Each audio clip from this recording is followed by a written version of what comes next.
Welcome back, Mr. Witness.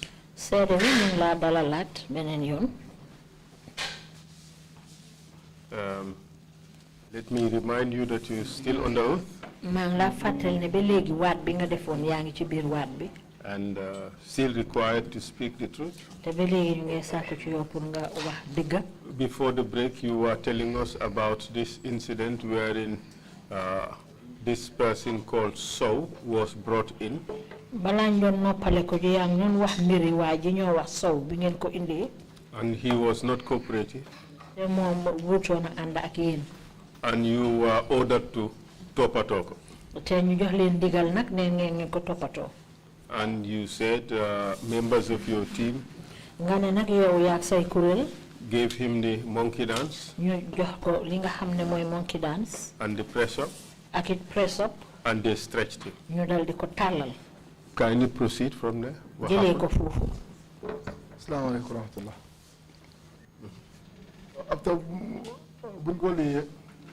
After he was laid, that was you said he was beaten for 10 to 15 minutes. Yes. At what stage did he start to talk?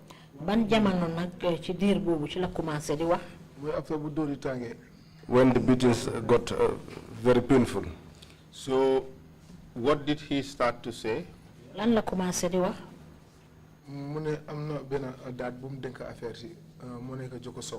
That there is a dad that he gave these things to keep for him, who is Jokoso. What things? What things? That is the suitcase of money. Are you telling us that that confession was obtained by way of torture?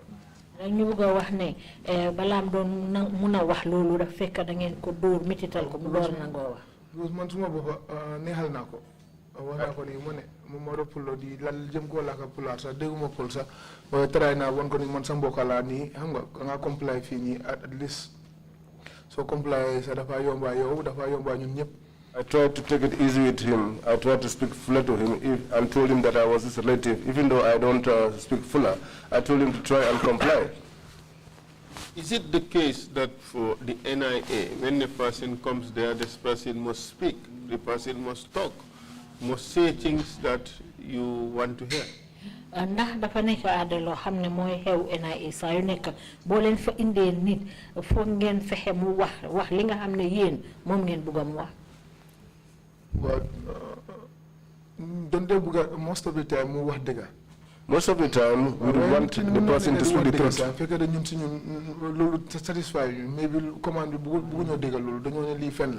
And even where the person is speaking the truth, and we don't believe, and we don't believe what he is saying to be the truth, even if it is the truth, the command will give instructions for the person to be beaten, and sometimes that leads them to say things or admit things that they have not even done. Is this a matter of routine at the NIA, especially with special operations? Ndax li lu faral di am la fofu ci NIA surtout yeen bunta wi ngeen fété mu special operation. Ñun kenn sun office mom so fa ñëwé mom luñ bëgg xam mom dang ko wax. In our office, when you come there, what we want to know, you must say it. Ci ni mba ci nalé. Exactly. This way or the other. How anyway, we would come to this, we would come back to all this. So this Mr. So, when he told you that he has given the things or the boxes to Joko So, what happened after that? Mom, Mr. So mi bi mujjé wax len nak ne légui mu ngi jox caisse xaliss bi Joko So lan ngeen def? But before that, who was the first person that was arrested? Abbas Jaju. Wala lolu kan ngeen ñika arrest? Abbas Jaju. Was he beaten? Door ngeen ko? No. No. Abbas mom gay la ko won be after Busay ñëwé So mom la ko bu baaxa ba. They did not touch him until So came. So was beaten severely. So direct Joko So. That was after that So directed us to Joko So. Okay. Abbas was first arrested. Abbas ngeen njëkk arrest? Nothing happened to him. Defu leen ko dara. Yes. Okay, then So He was arrested. He was tortured. Because I don't believe ni Abbas comme mu ngi nekkon xarit DG. I believe Lamin Dabo sam ko don baye xel yu demé nonu ni xam nga. I think because Abbas was a friend to the DG, even Lamin Dabo was very careful with him. But after bum tangé ba tanga mom kay lal nañ ko. But when things got very heated, he too was beaten. At what stage was that? Ban jamono la lolu xew? Lolu moy bu Joko Sow ñëwé. When Joko Sow arrived. Tell us what happened when Joko Sow arrived. Bi Joko Sow exé nak wax ñu lu xew. Wa Joko dafa ñëw mom tamit man sa fofu la ko lalé. In fact, that was where I also beat him. Because Joko dafa ñëw after he was just playing games with us. Di ñu won ni tapalé yi baxna ci dëkk bi. Njublan gi baxna ci dëkk bi dafa tax dëkk bi am xaliss. He was playing with us. Proud of what he was doing. Dafa kontanon dal ni tapalé gi dal baxna ci dëkk bi. He was happy that the fraud which was happening is good because it brings money to the country. And he was proud of what he was doing, and that was the first time that I touched someone in that office. Danko touch ndax danko toroxal. Huh? Danko touch ndax danko toroxal. Dama mer rek ma gestu rek ma musila ko mbecc. I was angry, I turned around and slapped him. But obviously it did not end at that. No. Why emut fofu de? No. So he was badly tortured, wasn't he? I slapped him. When I slapped him there, the people around were all surprised because they never saw me touch anyone before. It was when he was taken out. And what happened to him after? And then we took our hose pipes and began to beat him. Myself and Balde. Tenaji, Echo. Tenaji. Fona, and also Echo, Jibril. He was handcuffed. But Balde was more instrumental in the beating. Because I heard Joko saying in his statement that he has not forgiven, met with Balde, but he has not forgiven him. Because man tesena 1,000 times, every time I say Joko so turn table fee, I'm going to several occasions. Joko so all the time. But I told Balde that I have met with Joko So several times, and each time we meet, I used to seek forgiveness from him. Are you disappointed he did not say to the commission that you apologize to him?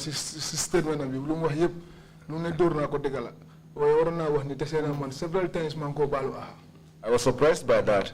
He said that I beat him, and that is true. But what surprised me was the fact that he did not mention that I have met with him, and on several occasions, I have always apologized to him. Joko described his torture in very graphic terms. He said at one point he was put in a sack.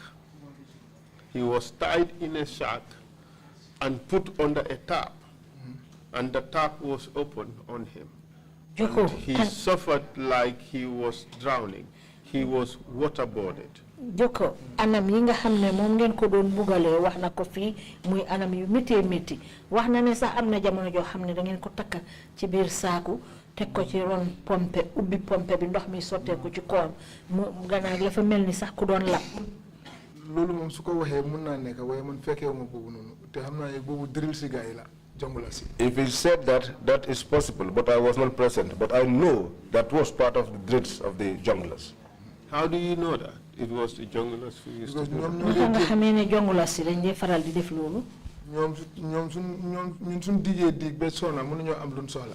If after digging until we tire and we are not able to get what we need,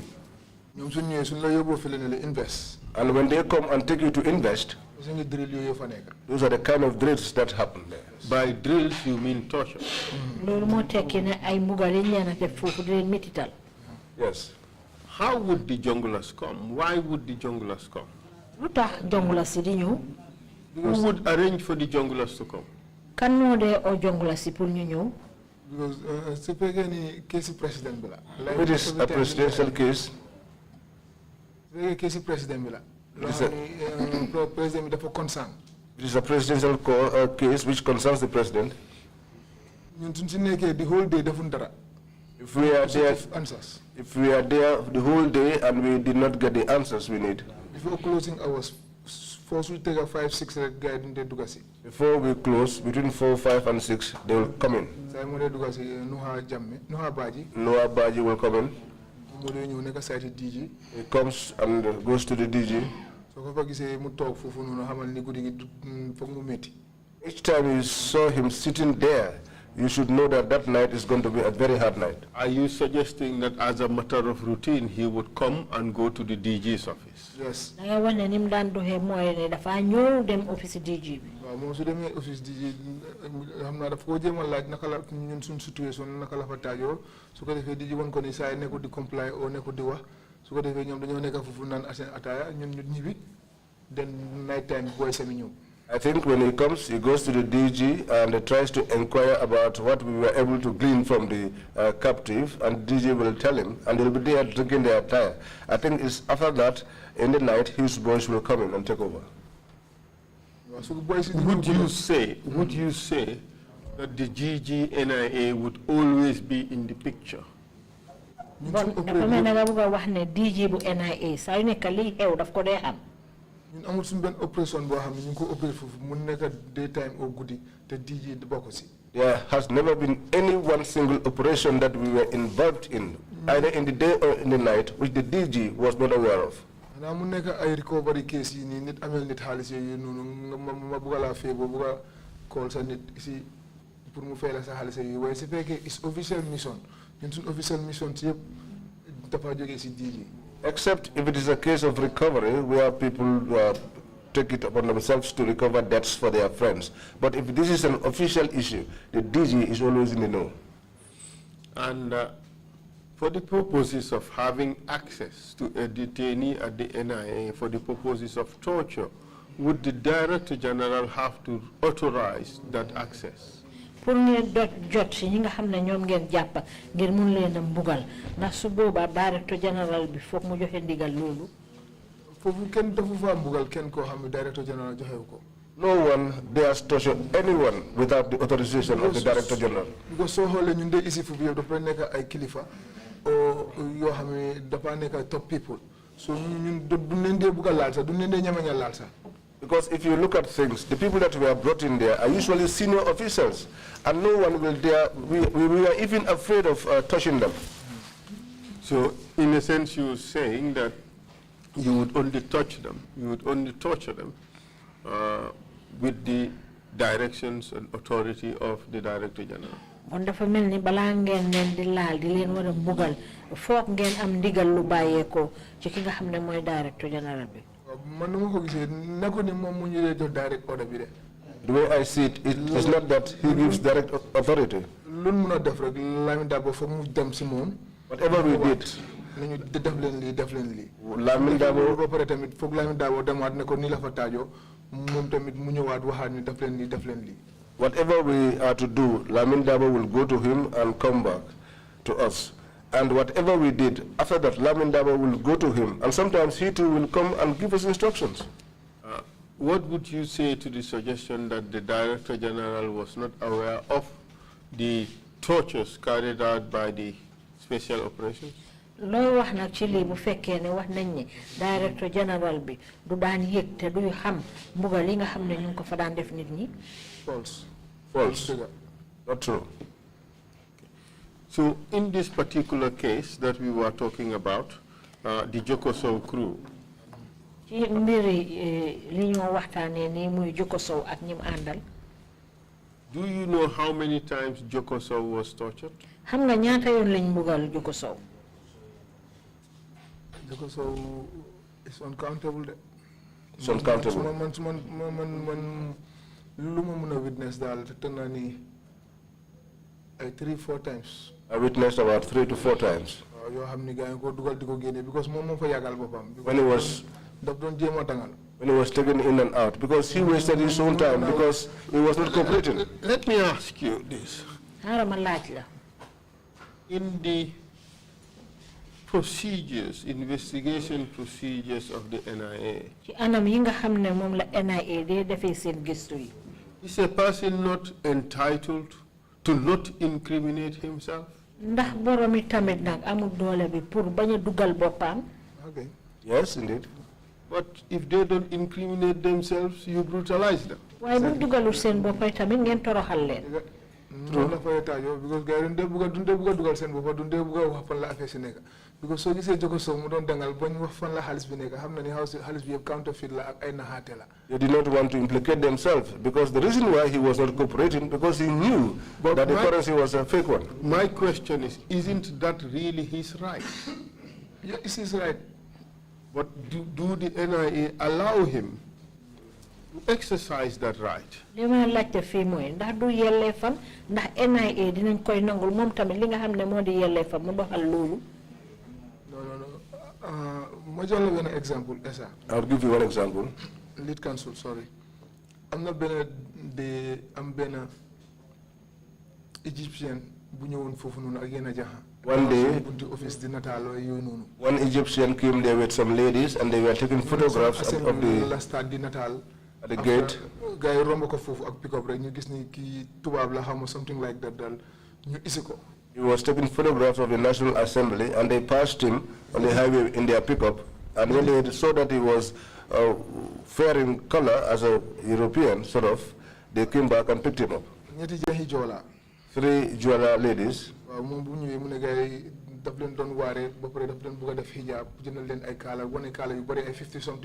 He came and he said he was preaching to them and encouraging them to use the scarf.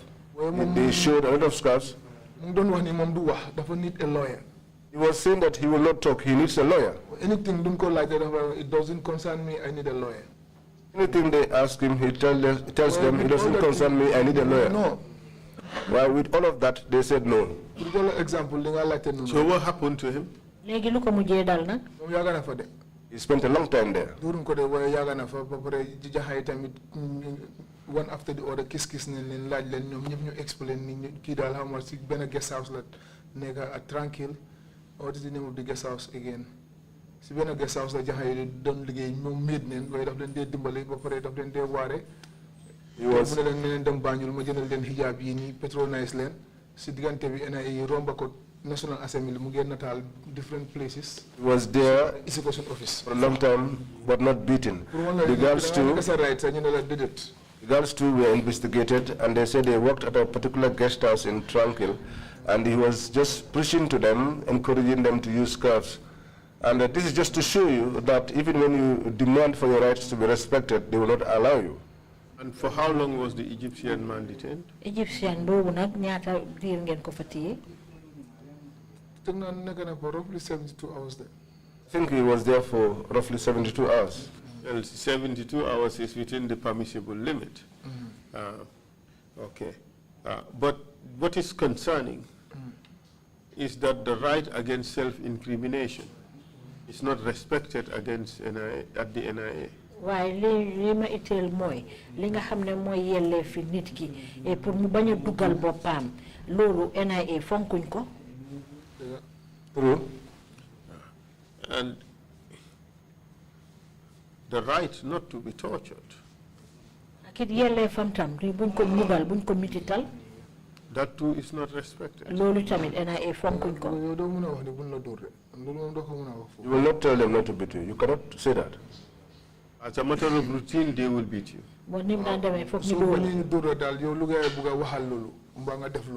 If you don't want to be beaten, tell them what they want to hear or do what they want you to do. If you do that, they are done with you. So after Joko was beaten, at what stage was Mr. Jaju beaten? Gana buñ dooré Joko ba paré nak ban jamono lañ door Mr. Jaju? Mr. Jaju. Abbas. Abbas mom after la gis ci election bu mu ñëwé liggéey dal la gis Abbas fessam bi mu ngi néwé ba paré nu ko bayé won meluton nonu. The following day, when I reported to work, I saw Abbas, and I noticed that his face was swollen, and he did not look like the way I saw him last, the day before. But in your statement, you told us that at one point you went into the office and you saw the junglers. Yes. Waaye yow ci kàddu yi nga binda wax nga ne amoon na jamono joo xam ne ñëw nga ci office bi nga fekk fa jongula si. And that was the time they came for Abbas, and you knew that it would not be good for him. Nga ne nag jamono boobu nag ci leen jël Abbas te xam nga ne nag bu boobaa bon daal mbir yi du yomba moom. That's true. Could you continue to explain that? Mun nga eggali wax ñu lu xewoon foofu. Mooy night bu ma Lamin Dabo jëlee airport Johnson. That was the night that Lamin Dabo picked me from the airport Johnson. After Joko Sow mu direct mu ne keesi xaalis yi ñu ngi Sadinka. Then Joko Sow directed us to Sadinka. That was where the suitcase, the money, containing the money was. Ñu dem Sadinka pigi keesi xaalis yi. Went to Sadinka and took the suitcases of money. Abbas si boppam mu ngi wax Joko Sow waxal gaa yi dëgga. Abbas himself was telling Joko Sow, tell them the truth. Abbas am na ni mu ngi si last chance am yi fu mu nekk foog ñu laal ko. Abbas knew that was his last chance, and the next thing coming was beating. Si la Joko Sow wàcca mu ne bagaas yi ñu ngi Sadinka. That was when Joko Sow said the materials are in Sadinka. Were they recovered? Jotoon nañ ci xaalis. Waaw bu ñu demee foofu noonu ñu dem si benn àll bu gannaaw Sadinka. When we got there, we went to the bush into one abandoned house. He had made prior communication for those things to be taken there for him. We found 2 suitcases there in one abandoned room. It was a problem because it was very, very heavy. It was difficult to pick it up because it was very heavy. I told Balde myself, let's break open this thing and take what we are able to and get away.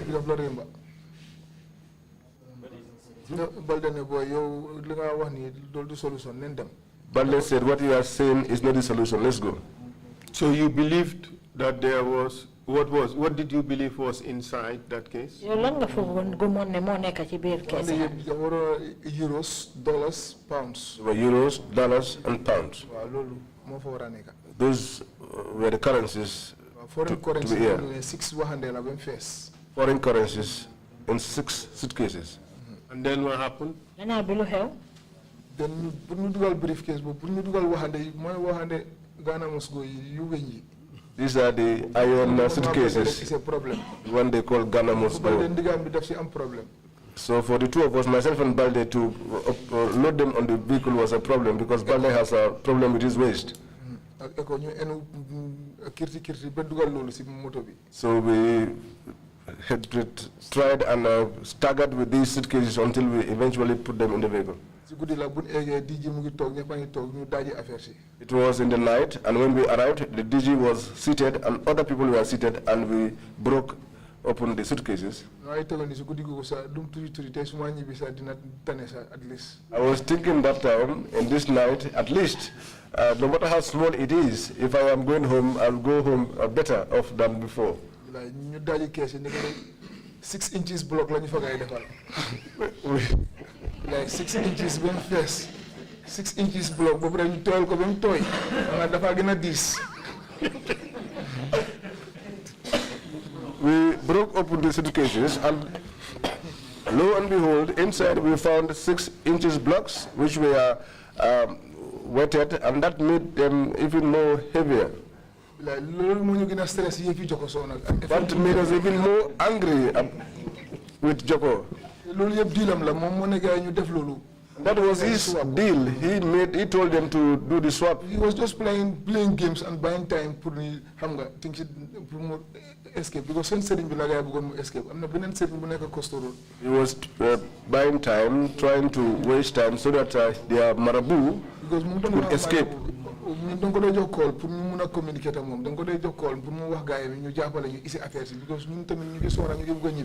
We used to make a call and give it to him and tell him to tell those guys to help us and doing these things because we were tired and we wanted to go home. One month, we make sure that this is out because the president said this must be out. Lamindabo said that nobody is going home. Even if we have to stay there for a month, the money must come out because that is what the president said. But what money are we talking about here? Why? Ban halis la ñoo wax ni. ñoom ñoo xam fu xaalis bi jógee de because ñoom ñoo xam fu xaalis bi jógee waaye ñun dañ am Lamin Dabo daf ñu daal ñu ngi am ay ñoo xam ne xam nga président bi la gaay 419 xam nga ban président la gaay 419 but this is about money they stole from I don't know where. They would know where the money came from. Because they were telling us that they defrauded either the president or some other president and then fled into the Gambia. Who are the people allegedly involved in this?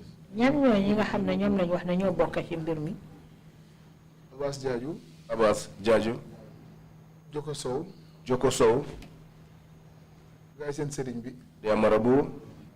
Then one, I'm not going to send a sick for small dumb baila. Santanaga? No, send a sick for small dumb baila. There is one whose surname is C. He was arrested at Costa Road when he was performing his 7 p.m. prayers. He came and parked his 4-wheel and I was about to enter into the mosque. At that time, we were following him. So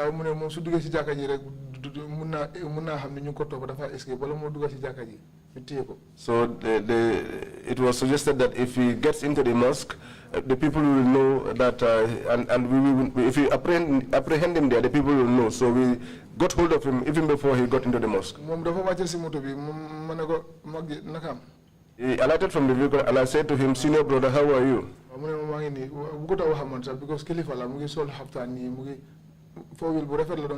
He said, I'm here. He is a very respectable person. He was dressed in a haftan. I told him, my boss needs you. He's in that other vehicle.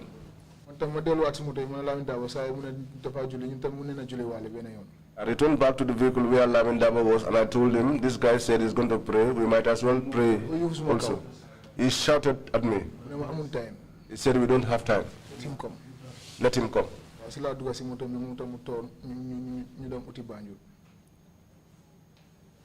So he drove his own car? Yes. What's the name of the person? That be Sila Santa de his full name is C, but I have forgotten his name. In your statement you have said in paragraph 24. Paragraph 24. Abbas was being charged for involvement of boxes of counterfeit currencies, gold dust and diamonds because he was either having problems with President Jammeh or Yaya's friend or the Mauritanian president. Exactly. In the deal, it was Abbas Jaju, Buba Sise, Seydou Sow, Yusufa Seydi Lee, Omar Liberia, Joko Sow, and his driver Kamara. Yes. These were the names of the people you say were involved. All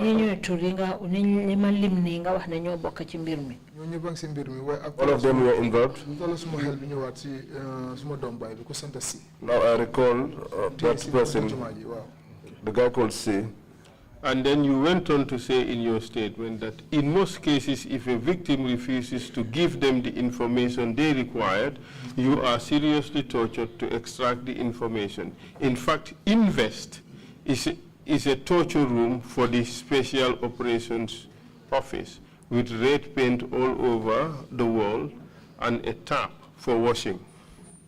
Exactly. So at what stage was Abbas tortured now? Legi ban jamano ci lañu di Abbas gudi bobu la gudi bun isi kesi halis bi. It was the night that the boxes of money were brought in. Na luñ jot ci halis bi. There was something we got from the money. Moy buñ démé ci négi sëriñ bi. That was when we went into the Marabu's room. We found some dollars and euros, as I mentioned earlier. Did you take care of yourselves? No, because guy it wasn't much. Because before guy everybody went for ñom Lamin Dabo yëpp taxaw di xool. And there were many there, people like Lamin Dabo, we are all there watching. Dañoo toppatoo suñu bopp. If I told we were on our own, we were taking care of ourselves. Was it normal that the NIA operatives or agents steal parts of the exhibits? ndax dina daan faral di am nag ne liggéeykat yi NIA léegi-léeg suñ dajee ci yu mel noonu dinañ ci dee jël.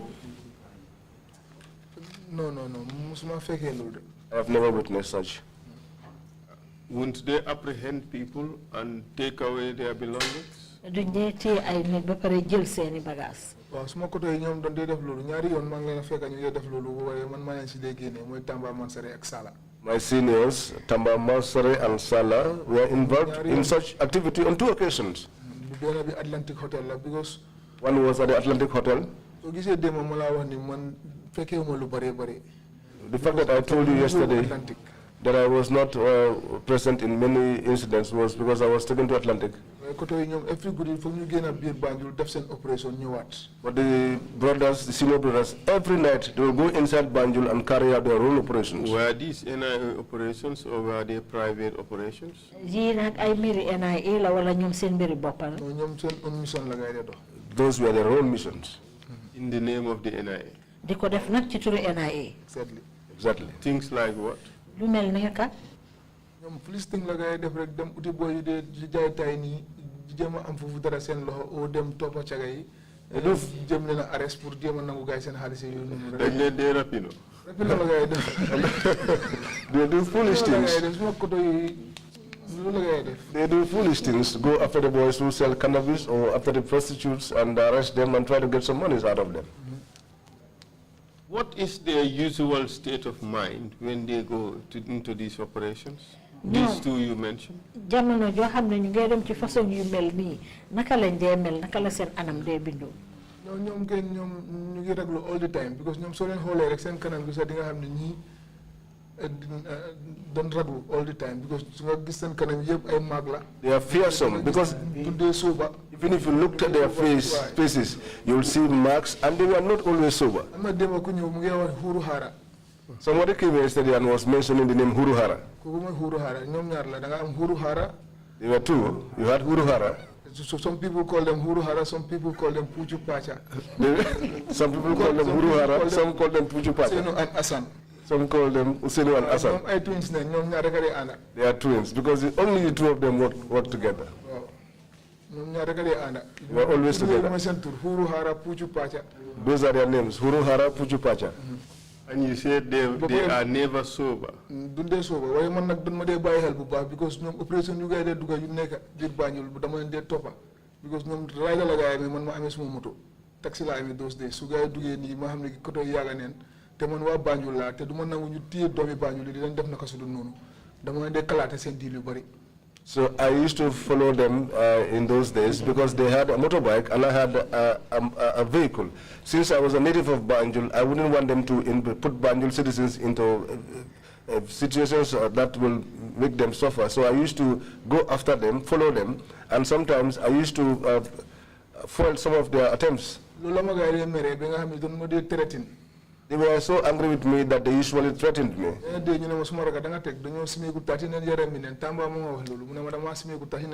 From Atlantic,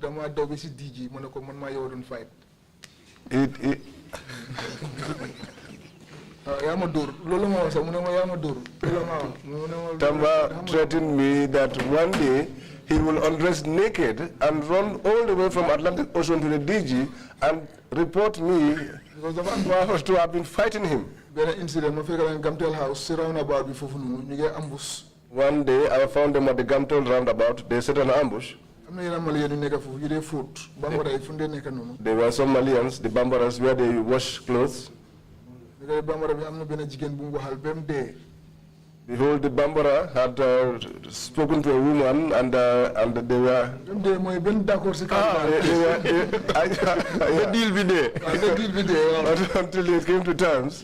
When they come into terms. Yes. So, they were walking along going. I saw my senior officer. Which one, Puchu or Pacha? That is Puchu. Sala. Sala. Sala si bopa mu fay rider mi topa gaay. Sala parked his rider and followed them. Bambara bi yobu ko Tobacco Road last coin. Tanbi. Bula negam bi nega garage Dawda Nunu. Bambara took this lady to Tobacco Road at the very end, close to the stream.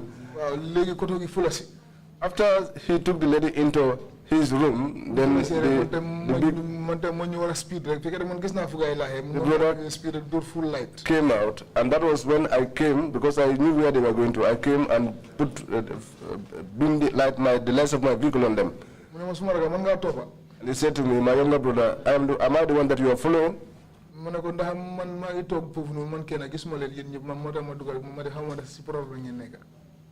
I said to him, well, I was alone behind, and I thought perhaps you were in a problem, so that was why I followed you. That was when he said to me, come.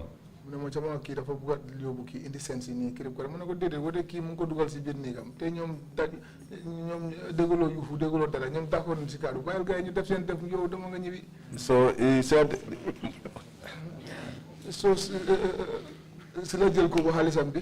he said this jahabi si bopam mom wa deglu mom xamna lu xew yeb jahabi si bopam doddi dafa joy bul wax tour de non xamul turam si xamna ni adresse am bi kanilay mo fa nek si ID card am bi wa kanilay la way jahabi fu la de ñew bañu la de ñew every time gudi 12 o'clock be one mum fa so si rawna ba fu la de liggéey mum def defam okay what is on the ladies ID card is kanilay, and she normally comes to the roundabout and those are things. System si bopam no further descriptions of the person, please. Huh? No further descriptions of the person. Yeah. So this Salah took all of our money that she worked that entire night. There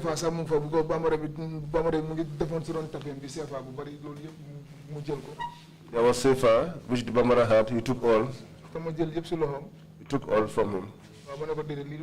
I took all from him, and I said, no, this money is not going. We went together with the lady until the arch, and he said he was going to look for a vehicle for the lady to go home. How did you go to the arch? He was pushing his motorbike, and the lady was walking, and the Bambara was... I was in my vehicle. I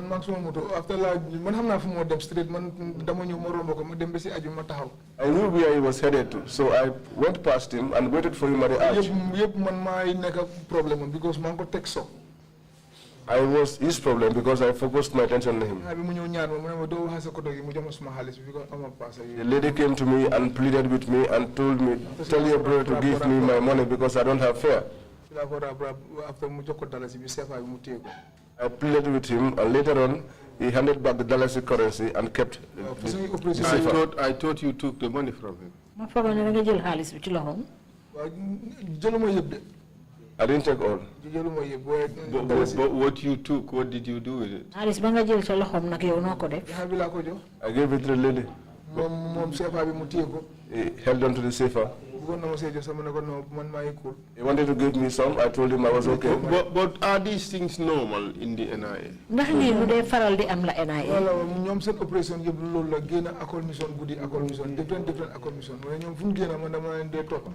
This was what they were doing. Each night they went out, this was the kind of things they were doing. But when they went out, I usually followed them.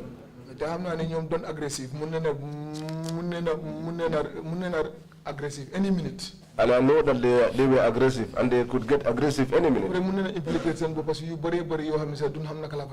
They could have implicated themselves they can implicate themselves in many things and not even know how to get out of it. So now let's go back to that night when you found the NIA, when the junglers arrived.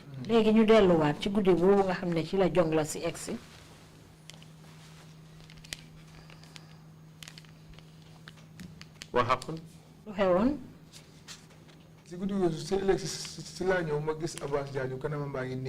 was the following morning that I came and I saw Abbas and his face was swollen. I witnessed that. But I was not present where he was being beaten, and I do not know who did the beating. In your statement, paragraph, let me take you back to paragraph 20.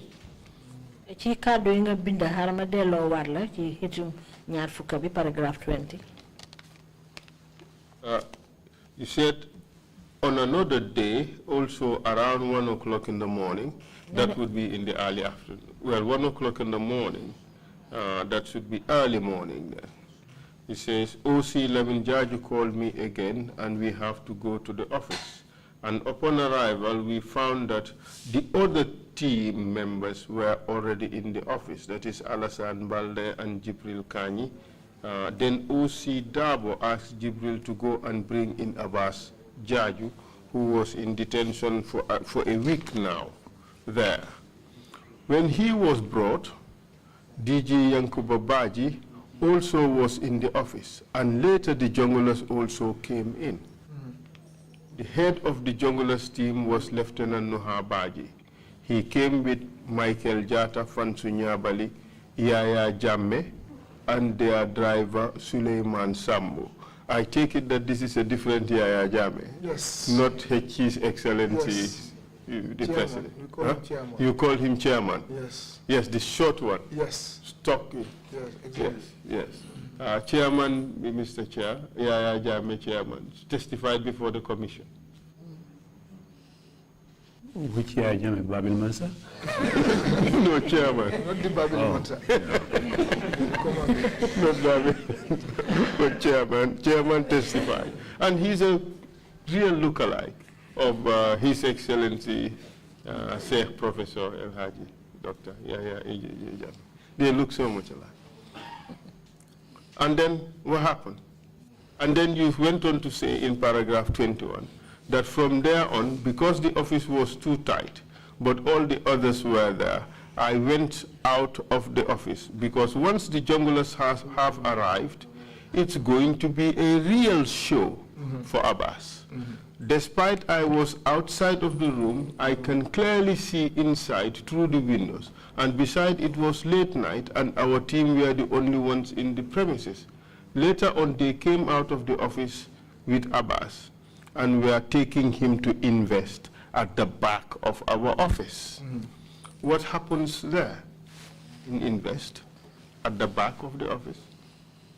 No, I was not there actually because I did not go with them. But the leader of the junglers, what is the name again? Nuha Jamme. Nuha what? Is it Nuha Baji?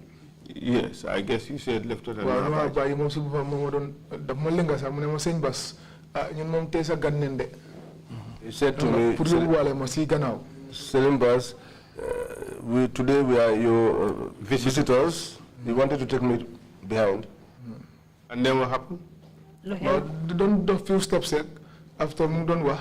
We took few steps and he was speaking, and that was where I left him to go. But in your statement, why you doing a bill fee? You said then Aliu Sumare, alias Tamoy, came to me and advised me not to join them because they are very wicked and treat people badly. Is that true? Yes. And what happened after that? Tamay mo mas again because man tanga mo kon suma first operation mo ñew goudi fofu nonu xam mo nakala fa tajo. Tamay was the one that got me out of it because that was my first operation that night. Yobu walé ma dima won ni boy mu ngi cool parce que dem tay sa ganne ni kirib karab man fu don dem sax. I did not know where things were.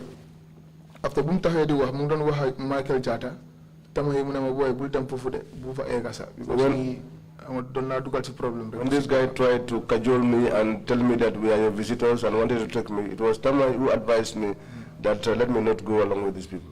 And then what happened? Then guy dem abasi gannaaw guy door ko fofu door yu metti after isi wat ko. Then they took him behind, beat him up seriously. In your statement, and then you said, brought him back. In your statement, you said, all of a sudden, I saw them take hose pipes to torture Abbas. And then I found something back. Yeah, I found back. I can safely say Abbas was tortured. I did not take part in it. True. Who tortured him? kan moko don dur nonu actually how many ko torture because everyone for one way xam na ni boy yi yepam for one ñu ma mention ci that night. I don't know who tortured him because I was not there, but all the boys that I mentioned earlier on were there that night. Who did you see take the hose pipes? kan nga gis mu jël hose pipe bi Michael Jatta. Michael Jatta. Well, ba pare say nakal tura ñu ngi amone tamit taser. Taser. We had taser. Because ñom suñ dugasee fofu guddi gi loolu la gay def foyé tata ñu ngi taser fofu yépp su ko defee yow suñ waree jëflante yow sa fit du togagum. Because they used to play with them when they come in night. They used to sparkle them in night so that the one that they are about to deal with, once you see them, you are scared. Time bu nekkee Abbas di neexalante moom di ko wax pour mu wàcca.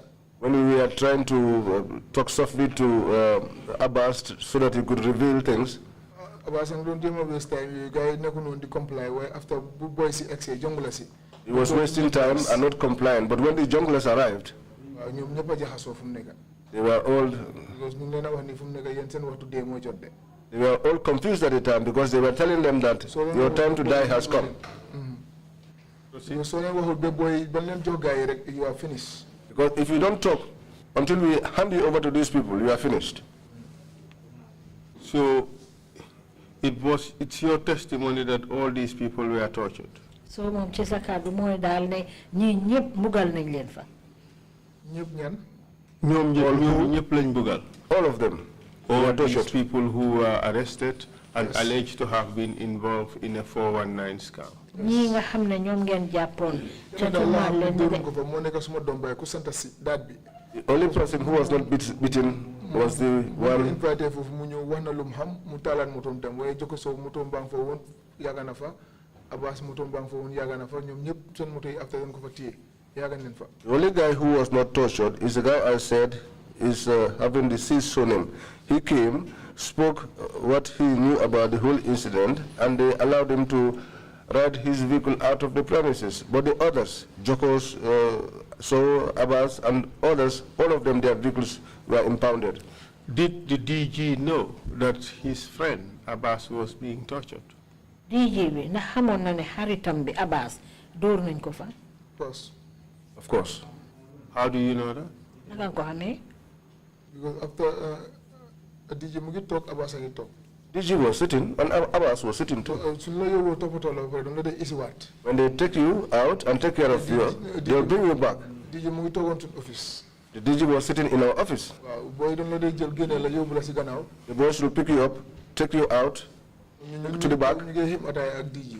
and the others, we were brewing attire with the DJ. soo waxut lu gaay bugg a dégg suñ la toppatoo ba dañ la dee isiwaat. If you don't tell them what they want to hear, after they have taken care of you, they will bring you back. xam naa since starting bi moom gaay bëggoon woon a laal Abbas Jaaju. I know that from the beginning they did not want to touch Abbas Jajo. waaye after bu things si change si la ko gaay toppatoo. But when things changed, they took care of him.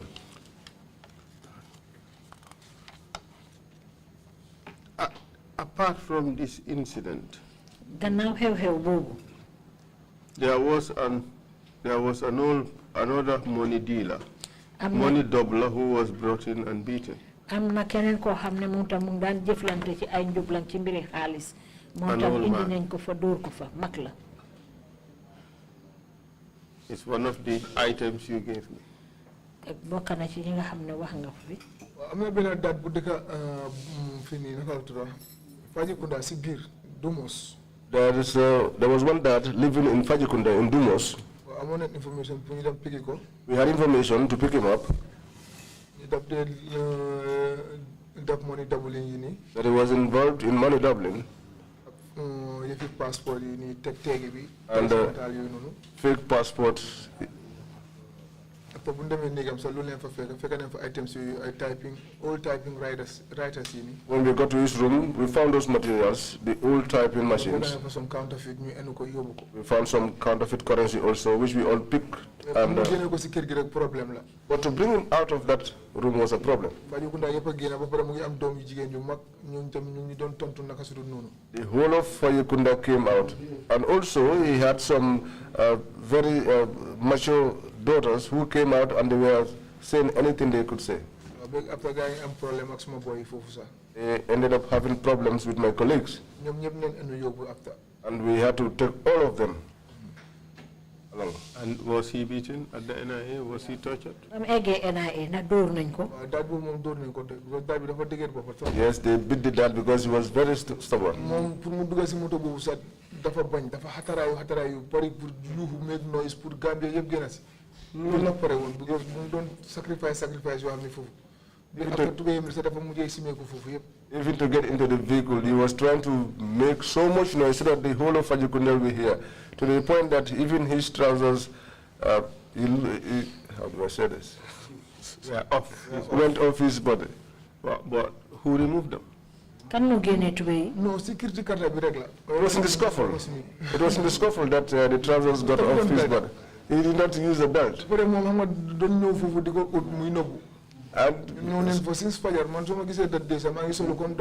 Secondly, when we came to look for him, he was hiding. We came there since early morning. If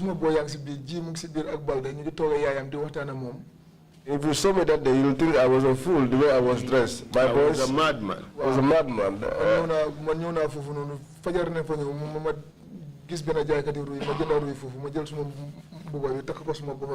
I came in the morning, bought some porridge, and tied my shirt on my head, just like a madman.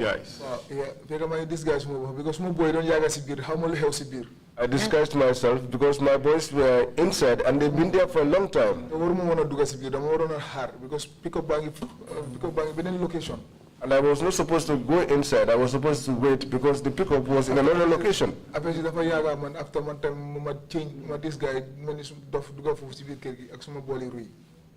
Things took so long that I decided to disguise myself and I held on my porridge bowl and got inside.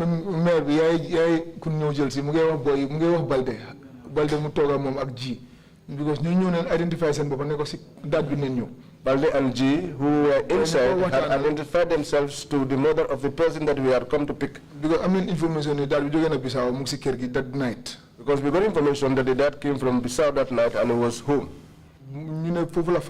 They said he spent the night there. So mother boy don't buy time for Togale di waxtanal maire bi man ma dugga ci buma gëné nak maire bi mu ngi wax balde ni holal ni ñamato jubé. So Balde and the other colleague we are there chatting with the mom of the person we have come to apprehend. And when I was going out with my bowl, the old woman said to Balde, look at this madman. Buma gëna nak la gis nak mu ngi ñay ci benen kër gi. As I was coming out, that was when I saw him jumping over the fence to the next compound. The boys were sitting there, but they did not know that this man was making an attempt to escape. When we had the noise of bulls clinking against each other, that was when the boys got up and they followed. Because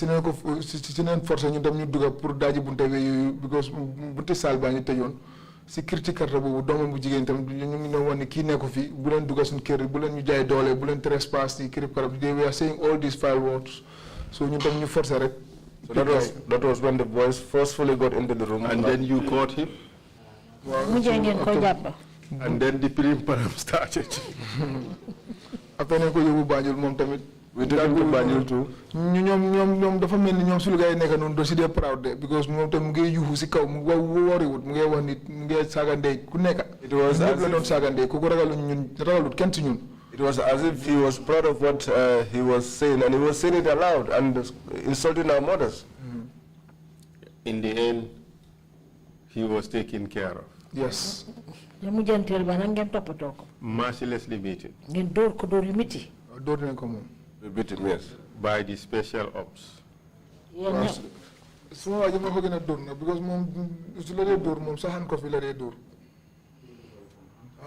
You handcuff me because man several times when I go borrow you didn't because the day handcuff but handcuff bila de book the door sa loxo yi rek daf gëna tight. So after man lolu sa amna sé mom problème Balde man ko boy yow that at least nga tiki loxo mi sa mu no. Balde was the one who did the most beating because usually when he is beating you, he usually beat on the handcuffs. And one time I told him that you will one time kill somebody here. He was so angry with the man that he tore his shirt. Okay. But this guy was beaten by all of you from special ops. Why waji mom yen ñepp ko door yen ñu bayé ko special operation. Not all of us. Those of us who were present on that particular operation. Give us names, please. Jox ñu tur yi. You've mentioned yourself. Wax nga ne yow sa bopp. Did you beat him? Yes. Yes. Balde? Balde nak? Balde, did he beat him? Yes. Door nako. Yes. Who else? G. G, that is Jibril Kanyi. And who else? Tamai Tamai and Echo. and Echo. Okay. Tamai is Aliu Sumare. Yes, sir. Yes, but earlier on you told us that Aliu Sumare was the only person who you never saw participate in any beating. Yes. But on this occasion he beat. It's false. Sorry. Martin says everybody beats. Well, man nag duma mëna wone tamay du doré waye man musuma féké fu mo doré. Well, I cannot say that Tama does not speaking musuma féké fu mo doré. Those are the people. But I have So neké baña dor sa su yagé ñu la baye xel. I've never witnessed where he beats somebody. In fact, in that office, if you refuse to do beating, if it gets to a point where people are so man son fatamay man sa man tuma bopa ñun don faciliter pour mu dugga ci moto bi by force te bir ci bir lolu nak c'est la cour feñente yu dor because dal bi dam mu ngi bañ mu ñoo poñé mu ngi pousse so ci bir lolu ñu ko don is that what is called the pirim param? Waaw bobo pirim param bi. The pirim param was when the dad was resisting being put into the vehicle because he was throwing blows at us, and that was where the scuffle started. And tell us about Kamara, the cattle dealer. Wax ñu Kamara nak li nga xamné moy doon def njëri jaayam nak. Waaw Kamara mom tena nagi yaay jame la jëlon di jaay xawma dam ko joxon pour mu jaay isi waat xaliss bi mom xawma naka la fa taajo non dal après ñu dem jëliko. Kamara, I think he had taken some cattle from Yajame to slaughter and sell, and after that he did not retire the money, and after that we were asked... No. I think what he said was Kamara was giving Yaya Jame's cattle. He doesn't know whether it was to sell or not. Like he doesn't know what the arrangement was. All right, but we had to go pick him up. Proceed, please. So after we go, he said, "Mom, don't go to comply." So when we brought him, he too was not compliant. Well, man, don't work together. But to me, he was speaking the truth. Well, don't work, But they did not believe what he was saying. Nit moko mix ak amna dal ko amon ko joxon nag yoy nonu on behalf of Yaya Jammeh xamna naka way after ko moko report nako comme yow nga amel nit xaliss nga amel nit dara nit ko laaj la sa alal nga ne affaire ci ki nga ko jox ñu isi ko nak diko laaj lolu nonu waaw mom ci lolu da la So he, as far as you know, he was not directly dealing with Yaya Jammeh. Yes. Comme niñ ko xamé ne ko ne mom ci bopam mo doon jëflanté Yaya Jammeh. Dana bena date mo fa joxe turam date bu nekk ci batuwar bi ku Yaya Jammeh doon denk bagage mi. He mentioned one old man's name at the abattoir, who Yaya Jammeh was keeping his things with. Koko mo fa mention turam after ñu isi ko try lu nekk mu baña wax fan la bagage duga. He mentioned his name. They brought him, tried to ask where the materials were, but he was not cooperating. So what happened? And then Kotopato, or he was given VIP treatment? Did you take care of him? Or given the VIP treatment? All of them were combined. He was beaten. Because he was beaten mercilessly. I pitied him in the end because all of his body was wounded. Who participated in that one? Yan ñoo ko doon door. Balde. And who? Echo. Lamin Dabo. Lamin Dabo. Lamin Dabo mo door Dorisa. Lamin Dabo started the beating.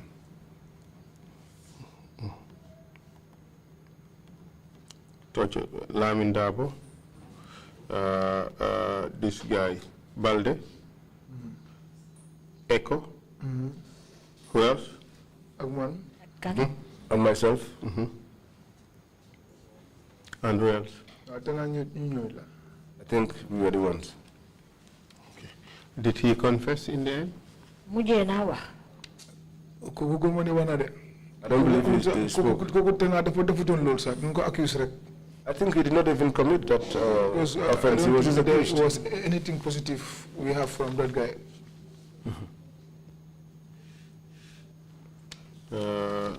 You mentioned in your list a person called Yusuf Asedi. Also in this statement, you mentioned somebody called Yusuf Asedi Lee.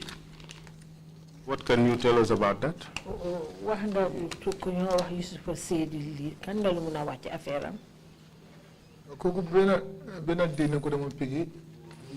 We picked him up one day. I think it was with regards to the Joko's case. Was he tortured? No. She's the lucky one. Is he the person called C? No. Okay, or they're different, two different persons. Wow. So these are the two lucky persons who are not tortured. And the other guy, Silla. And the other guy called Silla. Yes. Okay. Amongst the incidents I witnessed. But the one who sells cattle was beaten. Okay.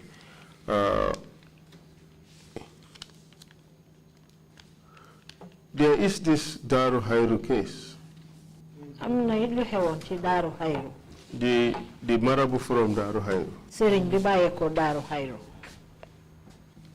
Wa bu mum xamasi lu bari because man dama ñew office fekk fa ben sirif. I don't know much about that case because I came to the office that day and I found one sheriff. So ma laaj boy ñu ne ma wa sirif bi xam Serekunda la dëkk. I asked my colleagues and they told me that he lived in Serekunda. Way mum xam situation bi tena mo president bi la xam naka dal. But the situation, I don't know whether it was between him and the president or something like that. Way mum bu ko gaay di jëli këram don ñu ko fekk tena dafa joge tukki mu ñew mu don sacrifice mu don rey xar sax këram. I think when they picked him up in his house, he had traveled before and he came and was doing a sacrifice. He had slaughtered a ram.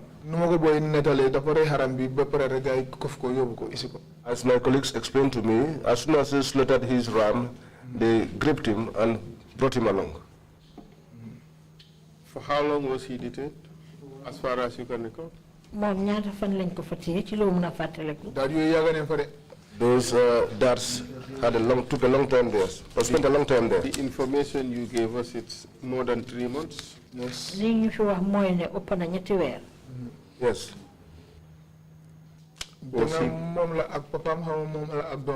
I think it's either him and his father or his son. I think it's a family, but they were all Marabous.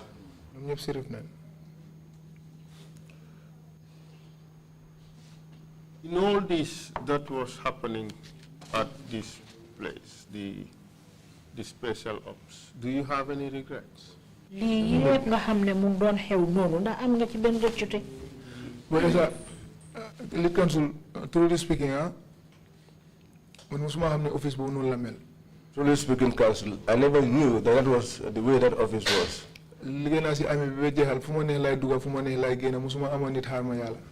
I worked in the army until I left, and I got to any office I wanted to, and I never had any issue with anybody. But the issue of Joko Sow, that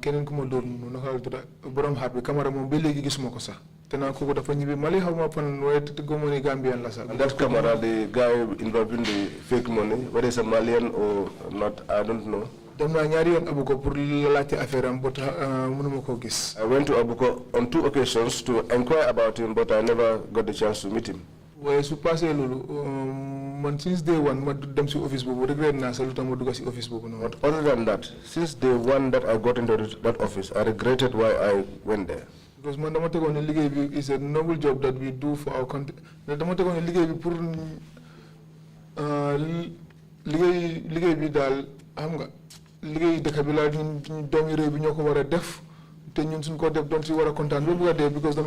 with wholeheartedly.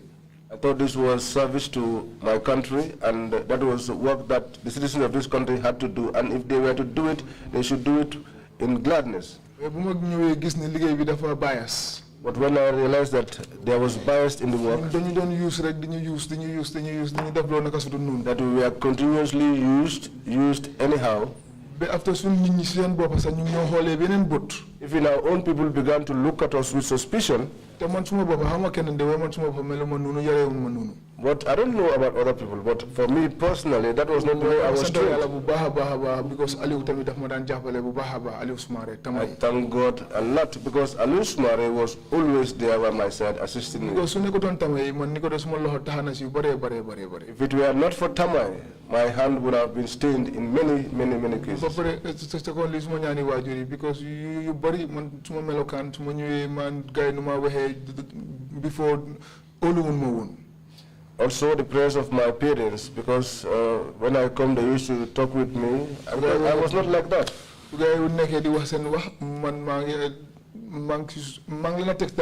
all the time to try di len wax lu jup di len wax lu correct waye dama gis ni ñom dañ ko daan mëna absorber because dama dem mëna toga gaay di waxtana gaay ci yefi diine aussi yefi yalla yu demé nonu la nta was of the interesting. I used to talk to them about matters of God and religion, and I think at some point they were absorbing my message. Even Laminda got interested. But after so another yage. But you know, when people are together for a long time, because my gis ni suma gaay yu ma andal yeb ñu ngi def li ñu ko def ñu ma bay ci biir man tamit dama bëgg participate fully. I realized that the people that I work with, they were engaged in activities and I was left out. At some point, I felt I too had to get involved. That was why I changed my way and began to beat people. Truly speaking, Truly speaking, I myself, if anyone were to beat me, I will not like it. I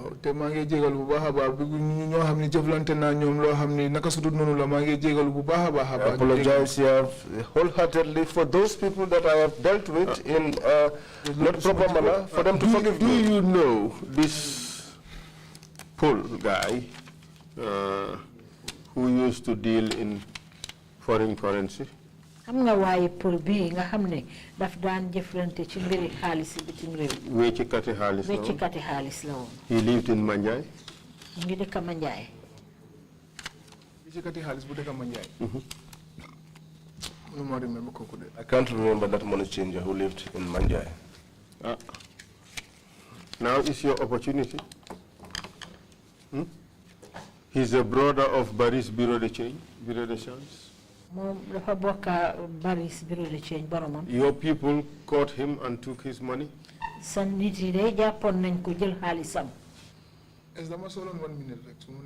needed a minute, if you could allow me. No problem. You want me to? Mr. Chair.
Are you aware of that incident? yëgal nga When xew-xew boobu. when this money changer, wéccikati xaalis boobu. his money was taken biñ nangoo xaalisam bi. by members of your team. te yow ñi nga bokkal liggéey bi ñoo ko defoon. loolu fan la. Where was that? The guy lives in Manjai. waa ji mu ngi dëkk Manjai. You're not aware of that. But isn't it normal that your colleagues would extort money from people? ndax du daan faral di am nag ne yow sa liggéeyandoo dañ daan jël xaalis ci nit ñi. When somebody goes to report a matter, su kenn demee boole ji xew-xew bu am. the person comes bu ñëwee. and money is extorted from that bu person. ko defee waa jooju ne dañoo jël xaalis ci loxoom. understand ma de bro. I don't understand. I would say it in Wolof.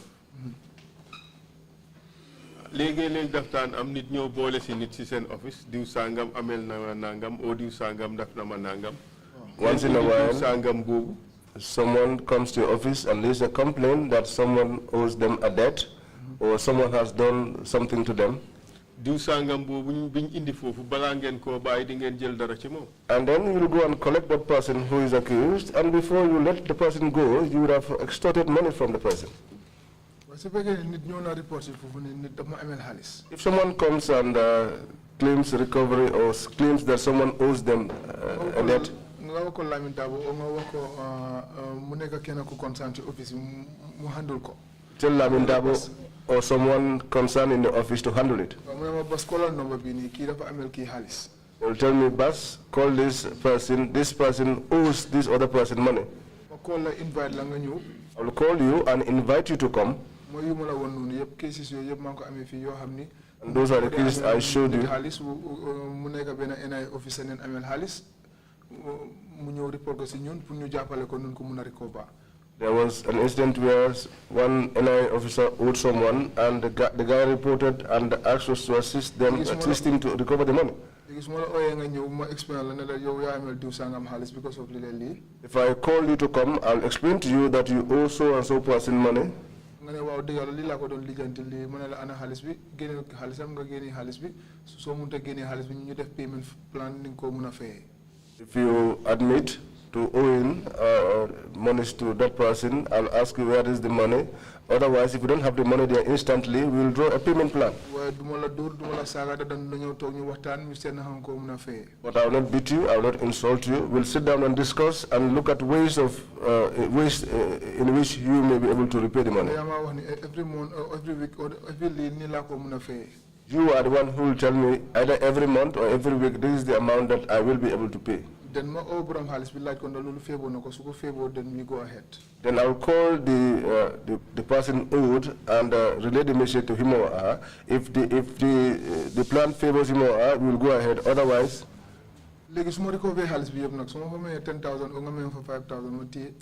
so after recovering all the amount, whatever you give me, 5,000, 10,000, I'll take it.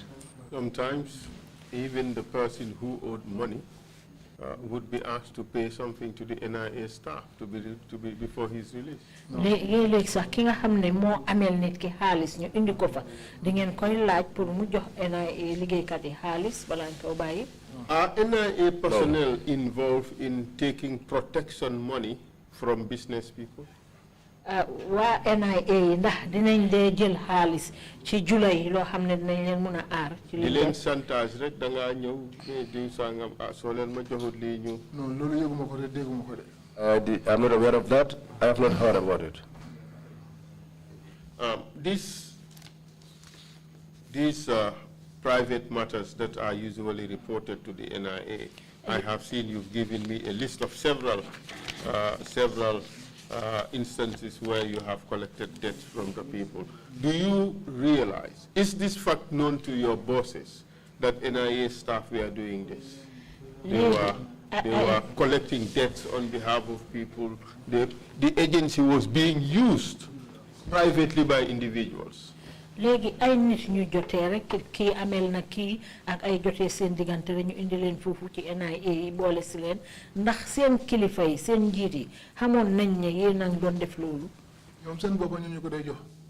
man nit du ñëw rek ne ma defal lii ma def loolu noonu man suma bopp sax du ma nit amee sax du ma ko mën a isi foofu because kuy dugal foofu foog ñu bind sa tur si bunta bi sécurité They usually will. foog ñu kon loolu yëpp te boobu dafa dem si DJ dañoo xam kana dugal si fii tey They would give ku us. dugal si foofu dina mën a xam kii lan la fi ut si ak si kan la ñëwoon. They themselves would be the ones giving us those assignments. Because I myself, even if someone owed me, I would not bring that person there. Because anyone that enters into that complex has his or her name booked in the diary. So list mo la jox nonu Ustaz Dramé list mu fa Akibayo case bobu tamit Lamin Daw mo ko jox. If you look at the list, Akidabu and Ustaz's case, Akibayo, and the Ustaz's case is there. Lamin Dabo gave me that case. And things of that nature. They jël personally case jambur rek ñu isi ko fofu nonu. They take private cases and bring them in there. Are you aware that this is all unlawful? Ndax xam nga ne lii yëpp àndut ak loi. Su ma ko xam sax. I never knew.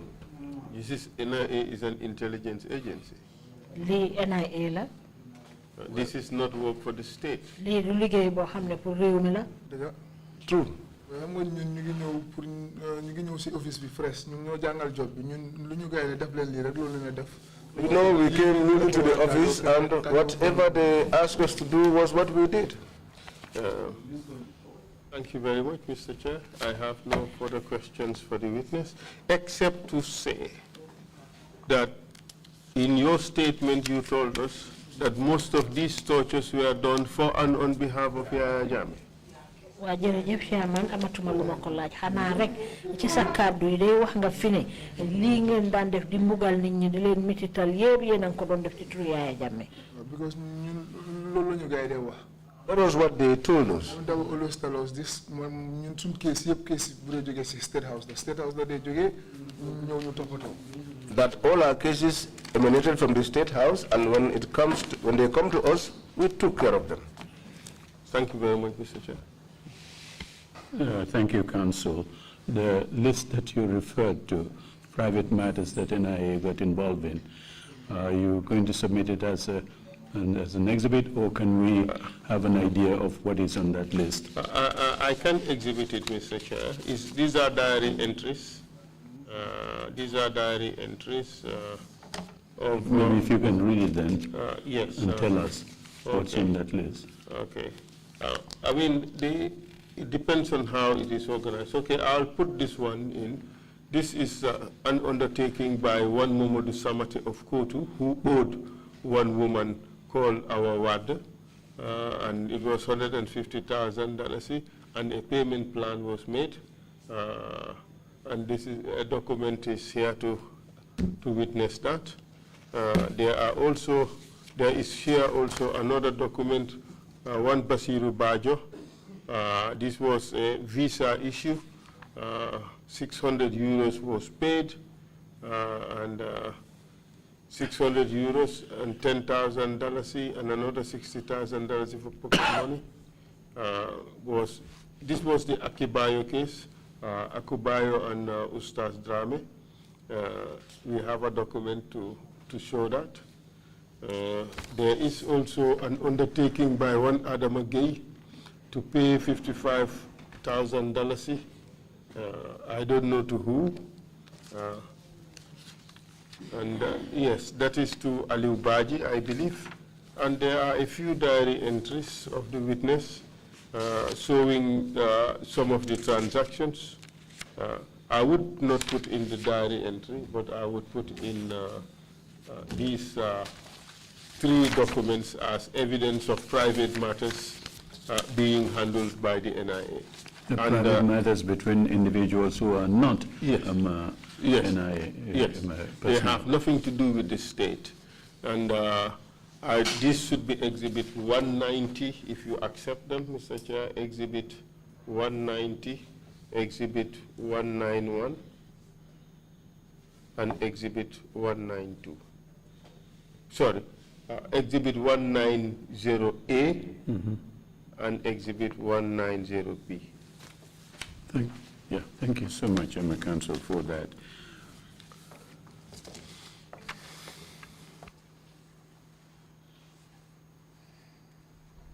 These are situations that the special operations unit got involved in. Heard them tortures, money doubling. Oh, please, sorry, interpreters. ay mbir la yoo xam ne yéen special operation seen unit boobu ci yi ngeen daan dugal seen boppa ci ay mitital nit ñi ak ñi nga xam ne ñoo daan def ay njublang ci mbiri koppar. Just going to list them: tortures, money laundering, drug dealing, prostitution, extortion. Li ngeen daan dugal seen boppa ci mbiri njublan ci wàlli xaalis di mitital nit ñi di jëflante ak ñi nga xam ne ñooy jigéen ñi jaay seen boppa ak yu mel noonu. Extraordinary. Du doy waar la. Commissioners, if you have any questions, Imam Jallo, you have the floor, please. Witness, seede bi. I listened to you very carefully. Déglu naa la bu baax nag. You sound like a very religious person. In fact, to say you are an angel. Ni ma la gisee nii daal danga mel ni ku am diina. Are you still working with the NIA? Ndax léegi ba léegi yaa ngi liggéey ak NIA. Yes, sir. With all the things you have done with your companions and all the evil things you did to people, why are you still working with the NIA? Ak yow jëf yu bon yi nga xam ne def nga ko ak sa ay naataango yëpp ak li nga xam ne teg nga ko nit ñi foofu lan moo tax nga des ba tey di liggéey NIA. That am nga léegi moom mën naa ne jëf yu bon la because ñun bu ñoo def li yëpp mënuñu woon a xam ne sax nit ñi la fa taajoo because ñu ngi tegoon ñun ñu ngi liggéey ngir suñu dëkk rek ak suñu réew. These bad things we did, at the time we did not see them as such. We thought that we were doing this for our state. But the reason why I still remained in the NIA, because nekkuma di liggéey ba pare dama bëgg a liggéey moo tax maa ngi liggéey NIA bi léegi. because I want to continue to be working. That's why I'm still with them up to now. Are you not convinced that what you are doing is really wrong? No, I am convinced that this is all wrong. Very, very wrong. Can't you have another job if you want to? Yes, I would like to have another job better than this one. Please 100%. think twice. Thank you. Thank you very much, sir. Man kay bëgg naa am benn liggéey bu gën bi sax de. Commissioner Carr, you have the floor, please. Thank you, Chairman. Jërëjëf Chairman. And thank you, Mr. Si, for your testimony. Mr. Si, jërëjëf ci seede yi nga fi joxe. The first question I want to ask you is, Li ma la njëkk a bëgg a laaj mooy. you mentioned that there were cases where you saw your detainees being tortured. Wax nga fi ne am na ay jamono yoo xam ne gis nga ñi nga xam ne ñoom ngeen jàpp ñu di leen mitital di leen mbugal. And in fact, in one case, you said you saw one of the detainees with a swollen face. Am na ci boo xam ne sa wax nga ne gis nga borom kanam gaa ngi néewi xar-xanam bi. Did you offer them any medical treatment? Ndax di ngeen leen daan faj. Normally, suñ jëflante yow ba pare si élection. Normally, if they dealt with you the following day, dañ la dee yóbbu si clinique bi. they will take you to the clinic. ñu am clinique foofu noonu. We have a clinic there. Then they will take care of you there. And they will take care of you there. In fact, I was coming to the issue of the clinic. Thank you for mentioning it. What was the purpose of that clinic? Man doon bëgg a ñëw sax ci mbiri clinique boobu noonu fajeekaay bi moom lan mooy jubluwaay bi ñu def ko fa. Clinique bi mooy ñun suñ feebaree we report sick there and then we have medication. That is for us. Tamit koo xam ne dafa gaañu foofu noonu dara jot ko suñu loxo ñu yóbbu ko foofu ñu jox ko garab. It was for us. When we got sick, we went there and get medication. Also, the detainees there, if one of them gets injured, after we dealt with the individual, they too go there and get treatment. We received information that the clinic was also used to fabricate, for instance, death certificates and things like that. Can you confirm that? Am nañ xibaar goo xam ne sax wax nañ ne dañ ko daan jëfoo pour di tapale daal ay kayit wane ne kii dee na pour kayit bi mun a seede dee boobu noonu ndax yëg nga loolu. I don't know anything about that. Okay, thank you. The other question is that you also mentioned that leneen li tamit wax nga fi ne. When you went to arrest one of the elders, he was about to pray or he was praying. Ba ngeen am na koo leen demoon pour jàppa mu ngi doon waajal julli. And you asked, is it Lamin Dabo if that he should also pray? nga laaj Lamin Dabo ne ndax duñ julli ba pare. So were you torturing people and then praying? Because when we went to visit the NIA, we also saw a mosque there. Da ngeen de mbugal nit ñi ba pare di julli ndax biñ demee NIA gis nañ fa jàkka. Non julli gi moom. As for the prayers,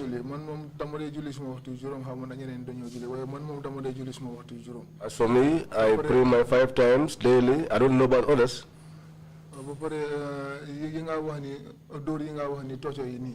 And these tortures you are talking about? The same thing. The same thing. If you do something that you know that is not right, after that you go and pray to God and seek for forgiveness.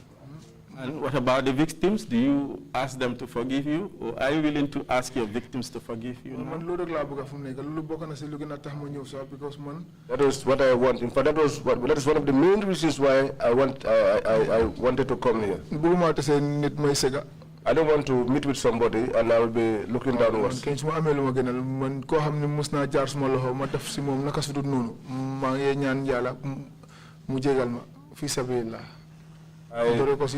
That is my wish. Anyone that has that I maltreated in my time there, Joko and Kamara. And Kamara, I want all of them to forgive me. And the old man, the other Monedable. Yes. Well, I live in all of them, I appeal to them. I think I met with him in the Gambia.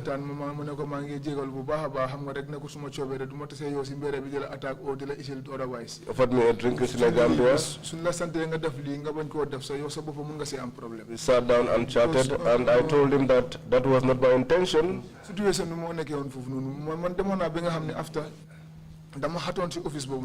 at the beginning, the modern policy, the modern oversight, the modern office was a newbie. Because the boy knew the no despo for Siluga despo in the beginning, I was sidelined. I looked at Togoma, looked at what happened. Hanga. After one was ball and Abuma Ham Luhel, after working, I was limo video happened. Montegrana Salutama Bolis. Before I was sidelined, when the day ends, I just go home, but the boys will be left behind, and behold, these were the activities they were engaged in. But when I got involved, I regretted why I went there in the first place. So you would say that peer pressure was also one factor why people participated in torture and other illegal activities at the NIA? Bon dafa melni mën nañu wax ne da pour topando sa andandori ñoo la daan pousse ba nga dem topalen nga roy leen dal ci nga xamne mom lañ doon def. Because lolu mo nekon the order of the day. That was the order of the day. Thank you. Imam is the chairman of the Reconciliation Committee. Maybe he will talk to you about your willingness to participate in reconciliation. Thank you. Okay, thank you very much. Bishop Adeko, you have the floor. Thank you, Chairman. Mr. C. Sir. Bishop Odiko Mola Laj, Mr. C. You're a very fine young gentleman. Now, most of the victims that you tortured, were they your age group? No.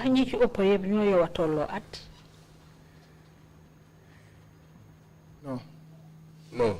They were older to you? I did not see anyone who was my age group. They were older to you? They are older than me. They can even, some of them can even be my father. Like also.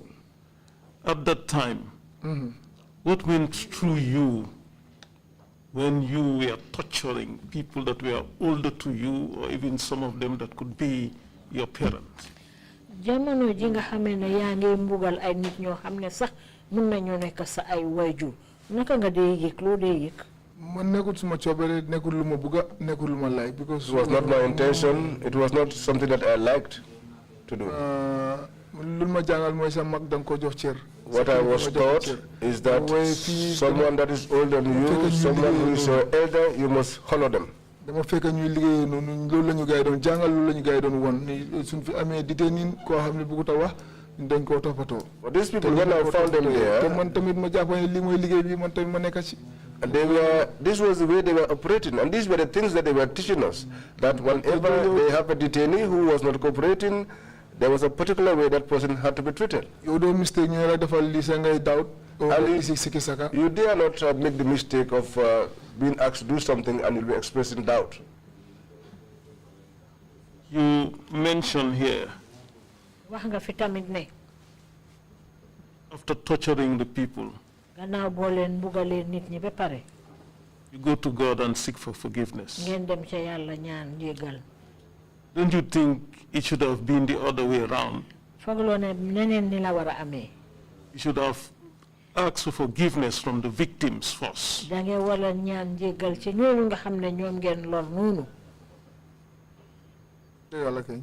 is true. That is why wherever I meet with them, I used to apologize to them. Jokoso, not one time, not twice. The same thing. The other that we arrested in Fajikunda, the same thing. Because even myself, I used to feel that I felt that I have committed an offense which I had to apologize for, which is making me uncomfortable sometimes. Because I know that if someone had done the same thing to my father or my mother or even to myself, I wouldn't have liked it. Because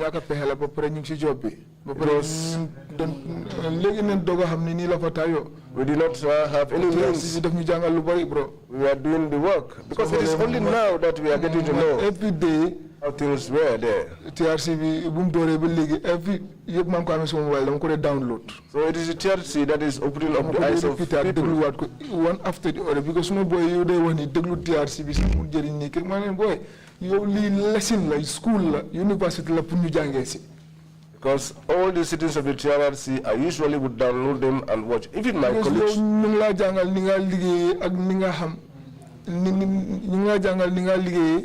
ñu la jangal sa rights ak fi nga xamni yaangi yaxal loi bi lolu ci elek keneen du ñew di mëna defal li kenn dofut fu nekk legi ci NIA bi kenn dofut mu ne ma kay nga def li and even my colleagues mu ne ma kay nga door ki ni amul kenn doore ko ci kaw bi ci suuf kenn dofut mu ne ma tocciol ki o nga def li ni because time bobu ñun xamul won ni la fa tajo because ñu ngi tangi is the order of the day soko defut yang ci problem. Even my colleagues who usually would say there is no point in watching the TRRC, I used to tell them this is a school, a university for people to learn and get to know their rights, to know the limitations of what they can do and what not to do. Because before we thought that what we were doing was just part of the work that we had to do. But with the education that we have now acquired through these TRRC proceedings, I don't think there is anybody within the NIA, starting from the highest office holder to the last person, who can commit me to torture anybody, given what I now know. Thank you, Chairman. Thank you, Commissioner Kinte.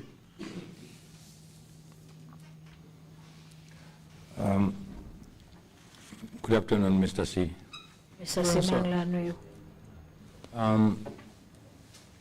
you told us you regret most of what you engaged in. And you have attempted to apologize and seek for forgiveness from the various individuals. In fact, you went further to say you were disappointed that Joko Sow did not admit or reveal that you had apologized a number of times.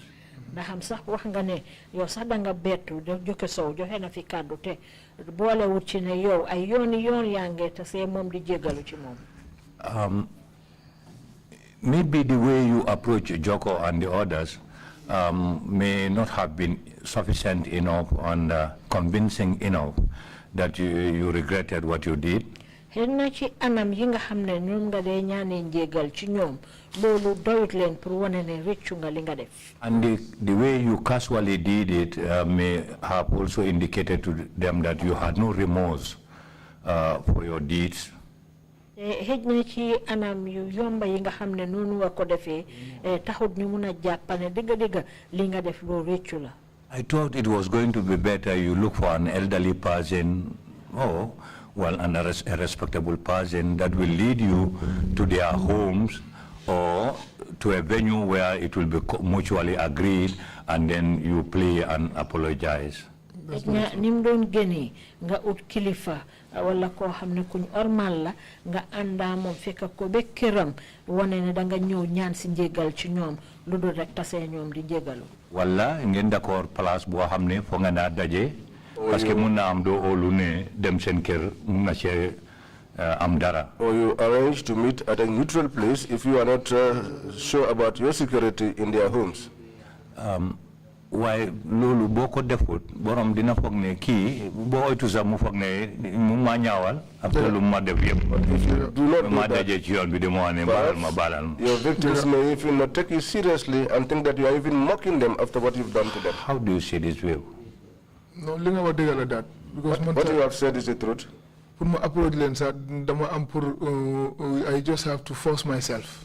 Because last time bi buma mujjee meet Abbas Jaju man ko meet King's Bakery. Even to approach them, I had to force myself. The last time I met Abbas Jaju at the King's Bakery, mu ngi toog jabaram. He was sitting with his wife. Ma ñëw ma nuyu ko sax. I came, I greeted him. Jabaram mooy suma witness mu ngi toog foofu ñoom ñaar dafa ngi toog mu ne ko suma mag gi nakam. His wife is my witness. They both of them were seated there. maa ngi jégalu de bro si affaire si bilaay. And I said, my brother, how are you? All the times I apologize for what transpired between us on the incident, and things were not the way they looked, because each time I meet you, I'm always embarrassed. Nice man nga yow ku la gis ta xamni yow amulo ben stress waye ma ngi jégal bu baaxa baax bilay mu nga jégal ma all the time daf ma dé woni baal na la waye man dama dé gis ni dal it's not enough, because mom ci bopam dama dé gis ni daf ma dé wax ni mu ngi cool waye feel mo ni dal mu ngi comfort with that. I told him you are a nice man. Anyone that sees you knows that you are a nice man, and I'm apologizing. He keeps telling me that I have forgiven you, but I'm not too sure about that acceptance of his. Even Joko Sow si bopam mom tamit tassé na mom ñaari yoon benn yoon sa dama tek ni daf ma topa. Joko Sow, I met with him twice. On one occasion I even thought he was trailing me. Yes, because ma ngi dawal mu ngi dawal. Because I was riding my vehicle and he too was on his vehicle. Ñu wat be right choice ma jontam pour la ma break fofu nonu ma gisat ko ba pare mu ngi amna ku tok ci kanay moto bi mu ngi ko wax ma affaire loolu la non la ko gisé dal. I came to the right choice. Communicating with that person and Johnson looking at me. I took a bend going to my home and I saw him behind me with somebody who was seated in front with him, and I assumed that that individual was talking to him about me. Fuma pak ba baaxut sax ma break instantly ma ñëwaat ba si moom pour won ko ni gis naa la ma ñëw ne ko suma mag ji xanaa bii moom mën nga toppa nag. Where I even parked my vehicle was not the proper place, but I stopped. I came back to him and I said to him, my brother, are you trolling me? Forgive me, and I apologize again. Ma ne ko maa ngi jégalu bu baax nga baal moo tax man dama surprise bu mu ñëwee si TRC bi ba pare mu mention Balde ñaari yoon mu ngi tasee Balde but mention suma tur foofu man daf ma jaaxal trop. So I was very surprised when he testified here before the commission and mentioned that he met with Balde twice but did not mention my name. That was something that was surprising to me. Xam naa ne Balde mu ngi dëkk Bundu moom mu ngi Burusu bi area bi man maa ngi Burusu bi ñun lu ndee gisee moo ëppa. Balde is in Bundum, but he and I both live in the Brusubi area, and we frequented each other more often than the other guy. Maybe your torture was heavier than that of your participation was more significant than that of Balde. Don't you think so? Hejna yo mugaling ko jot mo gëna metti Balde yim ko def fogolo ko. Li nga wax nonu duma ko weddi de. What you say, I will not dispute it. Waye xamna ni man jëflante na mom rek waye lu ko ñeneen ñi def mo ëppa téeméer yoon ma lu ma ko def moom lu tax du fàtte suma boss bi moo nekk man bu ma ko laal di ji sax mu ngi toog foofu noonu because mooy bu ubbee kees si xaalis bi ñëw fekk fa blocks foofu la mooy first time ma laal Jokoso ba pare moom DG mu ngi toog ñëpp a ngi toog mu ngi wax ne tapale bi 419 bi baax na si dëkk bi lii dafa jox dëkk bi xaalis di proud si loolu noonu loo xam ni yaa ngi toroxal bi geneen doomi Adama yow nga ne yow loolu baax na si dëkk bi ba pare di ko def ndam ba pare di si ree loolu moo ma ekkati ba ma ko laal foofu noonu laal bi nga xam ne boobu du ko fàtte. The reason why perhaps he cannot accept to forgive because I'm a guest is because when we opened the suitcase and we found the blocks there. After I regret because after buma don def lolu tay mako. Te am nga ne commando mbeje commando dina wara metti lol. So you know that a commando says especially bu fekke mu ngi dem be furious. No. We know for that. Okay. When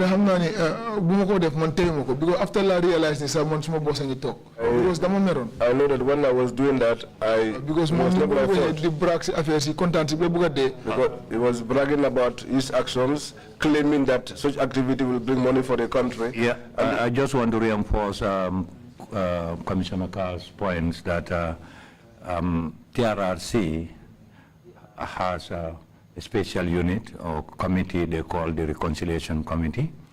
You're correct. Imam Jallo is the chair of that committee. Commissioner Kalim wax ne am nañ committee bo xamne mën nañ fa indi jégal digante nit ak nit. If you have been keen with TRRC's activities, they have moderated a good number of reconciliation programs. Te Imam Jallo mo jité lolu su fekkee ne yang dé faral di top programme TRRC di nga sétlu ne yoyu def nañ ko fi yoon. And the chair and the lead council have also been very instrumental in such a mediation and facilitation. The chairman bi ak lead council ñoom tamit farlu nañ bu baax ci doxal mbir yoyu. Explore that opportunity and with remorse you seek forgiveness. Xel nak nga jëfoo ak ñoom. Thank you. Joko ak ñoom bu ko defee nga mëna jëriñu ci bunta bobu dal di ñaan jéggal. Imam C, you have the floor, please. Mr. Chair, just so that we don't miss this particular issue,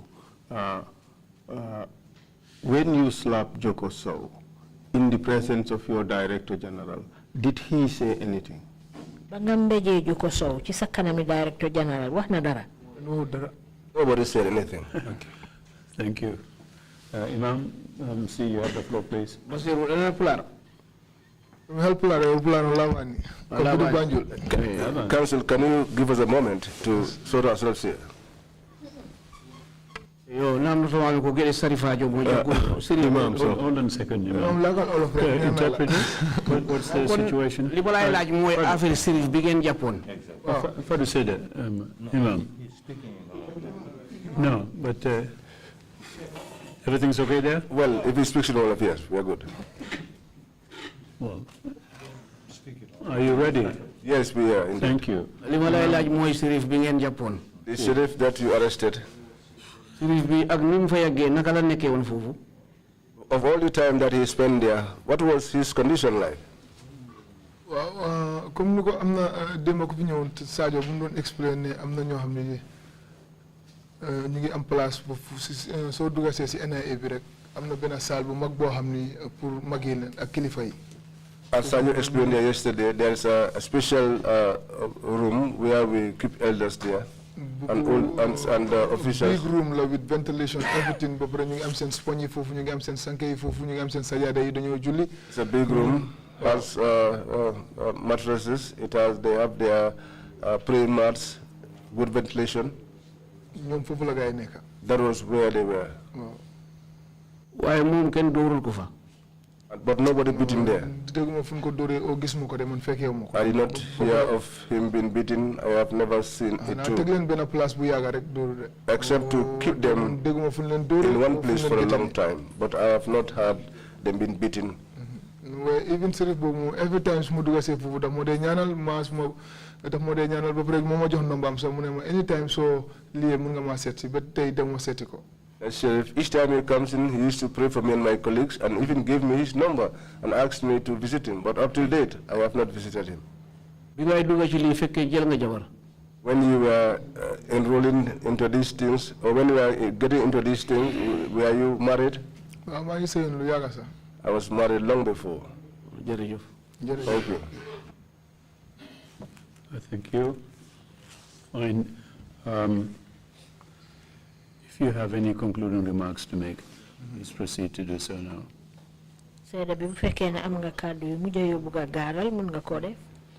Assalamu alaikum wa rahmatullah. Aleykum assalaam wa rahmatullah. Jërëjëf lead council bi. Thank you, lead council. Commissioner, yéen ñu toog fii yëpp si room bi maa ngi leen nuyu yéen ñëpp seen tur ak seen sant di leen baalu aha bu baax a baax. All the commissioners seated here, I greet you. And di sant yàlla si opportunity bi ngeen ma jox nii mu ñëw toog seen kanam. I'm thanking God for the opportunity you have accorded me to come here and sit before you. ba pare di wax sama collègues yi nii suñu ñëwee neen wax dëgg. And also to admonish my colleagues that when they come here, let them speak the truth. Wow, because dëgg rek moo ñu si mën a génnee. Because it's only the truth that can set us free. Waaw doon ma jàngal ni soo waxee dëgg suñu la reyee sa yaa ngi janna. They taught me that if you speak the truth, even if you are killed, you go to heaven. waaye soo fi nekkee di wax fen tamit da nga guddal affaire si te dara du dem. If you are here speaking, telling lies, you just prolong the process and nothing will come out of it. te maa ngi wax sama collègues yi tamit buñ ragal kenn neen ragal yàlla. And I tell my colleagues, let them not fear any individual, let them only fear God. man suma bopp ragaluma kenn ñoom xam ne loolu ku dul yàlla. But even myself, I fear no one except God. waaw waaw soo doon teg suma paaka suma buru bi sa dëgg bi laay wax. Even if you put a knife on my throat, because I'll speak my dëgg bi rek truth. moo ma mën a free loo. Because I know that it is only the truth that can set me free. moo tax maa ngi jégalu bu baax a baax si koo xam ne mus naa laa teg loxo si NIA bi ma yëg ko one way or the other. That is why I am apologizing to anybody that I once touched at the NIA in one way or the other. Opportunity bu ma am nii booy mënuma xam sax naka la am. This opportunity that I have here, I don't know what its extent is. Because du ñàkk a jëflante naa nit koo xam ne sax fàtte naa ni kii musoon naa koo def naka su dul noonu. It is possible that I might have done something to somebody whom I have forgotten about. moo tax ma ne the whole Gambia ñu ngi maa seetaan maa ngi apologize si bépp nit boo xam ne bu ma nekkee si NIA bi jëflante naa yow loo xam ne rafetut.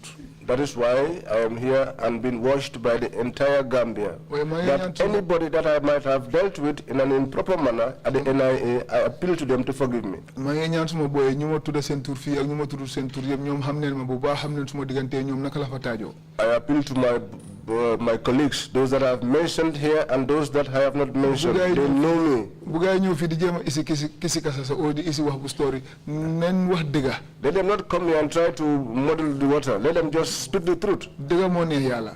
Truth is what pleases God. waaw te dëgga mooy yëpp. And truth is all. soo waxee dëgga suñu la sëree sa yaa ngi janna. If you speak the truth, even if you are killed, you are in heaven. man lii laa believe lii laa gëm. This is what I believe. soo xoolee man bala maa ñëw si army bi maa ngi doon jàngal moo doon 100 and something xale yoo xam ne su ma koon jëm Sénégal xale yëpp maa leen jàngal dara. Before I went into the army, I was teaching Quranic school to well over 150 kids. su ma toog fi dégg maa ngi wax naka su dul noonu oo di wax fen oo di bañ a nettali lu bon lu ma defoon. So if they should hear me today lying or narrating something that is not what is true, loolu rafetut. That would not be nice. moo tax ma ñëw wholeheartedly. That was why explain lépp lu ma fi defoon yëpp ma wax ko fi mu I set. came here wholeheartedly and narrated all the things that I have done. du ma fi ñëw pour wax lu neex nit oo lu neex keneen ak keneen oo luy dimbale NIA bi oo whatsoever. I will not come here to say things that will please an individual or the NIA. I'm here to tell exactly what happened. And I'll not look anybody in the eyes. Well, before this, I'm not call. Well, before this, some individuals were calling me and asking me, are you going to talk about this matter? Are you going to talk about this issue?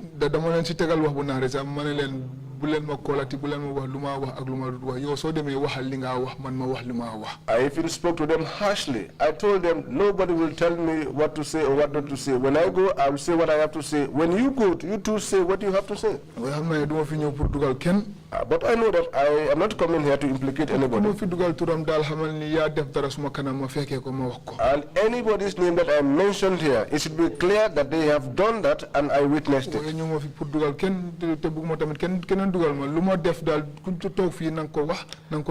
have not come here to implicate anybody, but let nobody implicate me also. But let people say exactly what I have done. And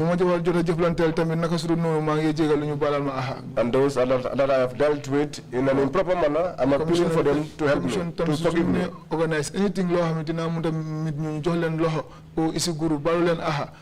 If the commission can organize a forum whereby I can meet with these people and shake their hands, or even to bring colors and appeal for forgiveness, I'll be very pleased to have that opportunity.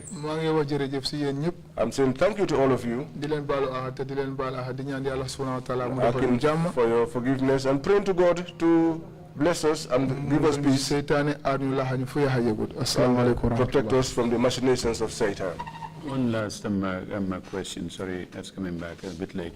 From a religious teacher, you became a torturer. See, this is how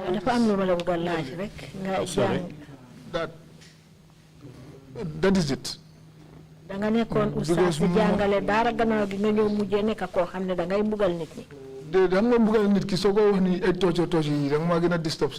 No, if you keep talking about torture, it disturbs me more. I wasn't mentally torture.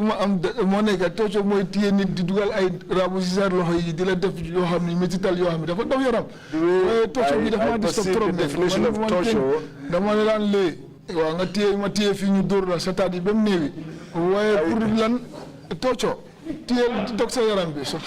I did not lacerate cut people's flesh, but I only laid them.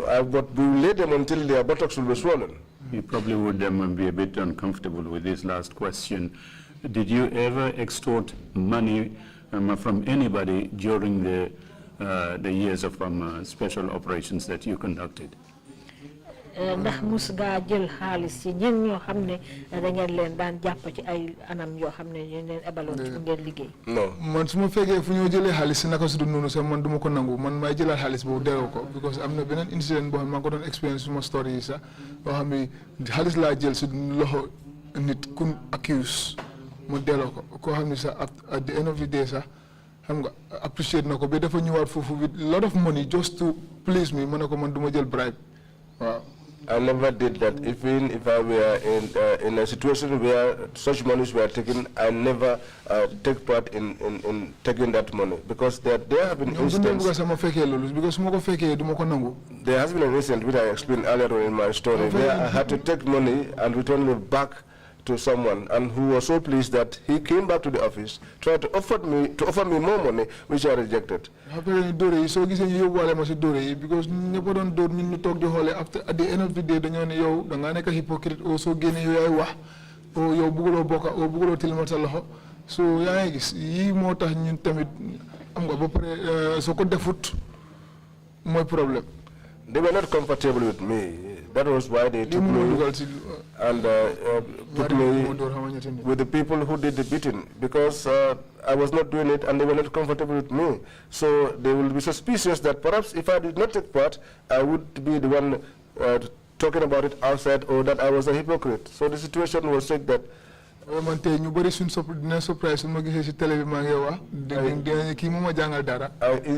got involved. I know today many people watching would be surprised. They will see me as someone who taught them Quranic school. Because Balama joined the army, Bilumon Jangale, some Pomodan Jangal Dara, James Senegal, or Magisni Pabi Mugi Maget after I take over Darabi, some Hariji, some colleagues you buy one Darabi, you watch Darabi, but Darabi so Haligoat. Because Malan Ramon Darabi, Temalan Feral Iji.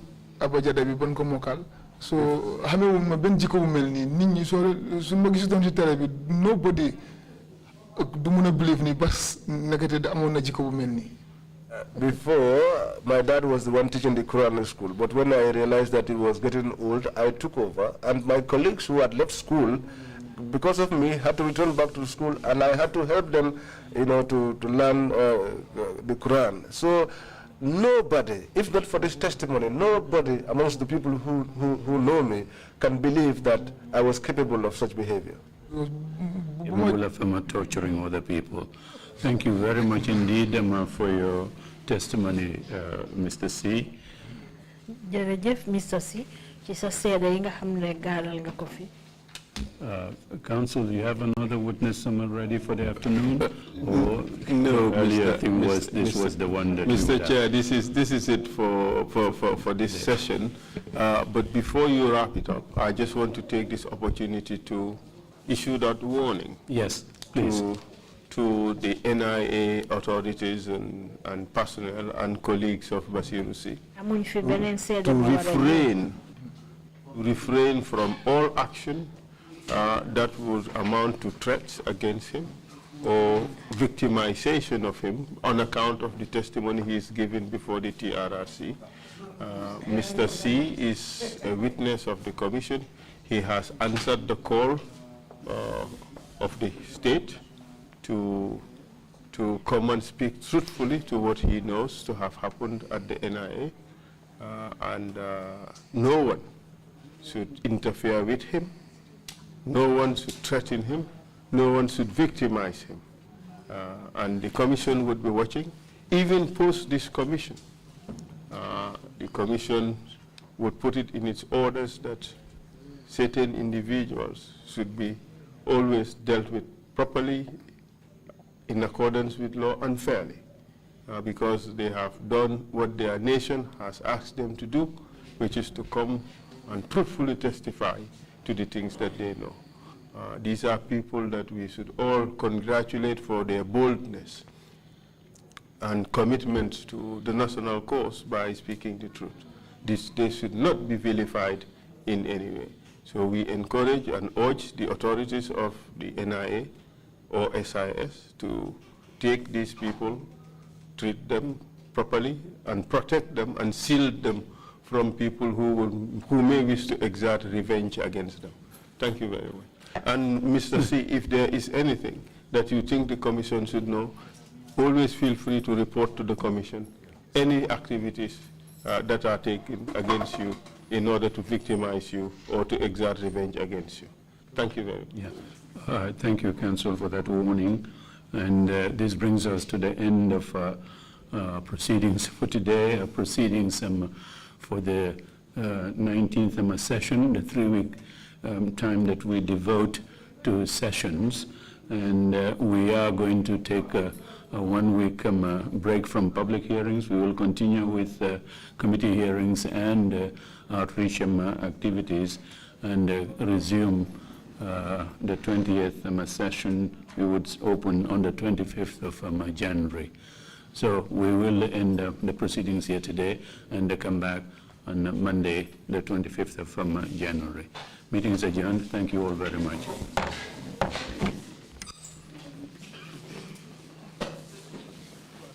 I just want to